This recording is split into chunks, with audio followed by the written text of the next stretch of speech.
Let's review a little bit of what we know about exponents. So if I were to have 3 to the second power times 3 to the third power times 3 to the third power, what does that equal? Well, we could expand it out just as a review. 3 to the second power, well, that's going to be 3 times 3. 3 times 3, and then 3 to the third power, and we're going to multiply it by 3 to the third power. 3 to the third power is going to be 3 times 3 times 3. So what is this going to be equal to? Well, this is going to be equal to 3 to the 2 plus 3 power. 3 to the 2 plus 3 power. 2 to the 2 plus 3 power. And this comes straight out of what an exponent is. We're taking 2 3's and multiplying together, and then we're going to multiply that with 3 3's being multiplied together. So you're going to end up with 2 plus 3, or 5 3's being multiplied together. So this, of course, is going to be equal to 3 to the fifth power. 3 to the 5th power. And that's a little bit of a review. This is one of the core exponent properties.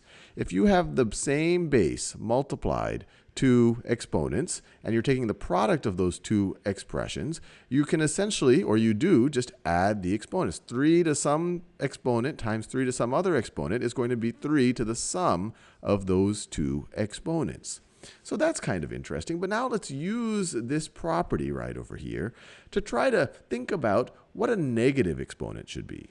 So we're going to try to think about what should 3 to the negative, let's just say 3 to the negative 2 power. What should this be equal to? And I encourage you to pause this video and think about it. Think about what should this be equal to if we want this property to hold, that if you have the same base raised to different exponents, that you can just take the sum, and you're taking the product of those two expressions, that you can take that base to the sum of those two exponents. Well, let's try a little experiment here. What should 3 squared times 3 to the negative 2 power be? What should this be equal to? Well, if we want to keep this property going, this should be equal to 3 to the 2 plus negative 2 power, 2 plus negative 2, which of course would be equal to 3 to the 0th power, 3 to the 0th power. And any non-zero number to the 0th power is going to be equal to 1. So this should be equal to 1. So we should define 3 to the negative 2 in some way so that 3 squared times 3 to the negative 2 should be equal to 1. We need to do that if we want this property to hold, right over there. So let's just think about what 3 to the negative 2 should actually be. So we want this to equal 1. Let me copy and paste that so that we can manipulate it a little bit algebraically.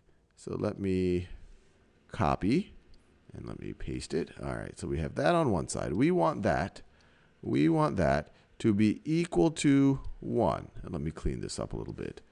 We want that to be equal to 1. So to define 3 to the negative 2, or to think about what 3 to the negative 2 should be, let's divide both sides by 3 squared. Let's divide both sides by that. So let me copy that. So we're going to divide this side by that, and we're going to divide this side by that. And let me draw a line so that you know that we're dividing. So we're going to divide the left hand by that and the right hand by that. Well, 3 squared over 3 squared, those cancel out. And now we get a really interesting result. We get that 3 to the negative 2 power,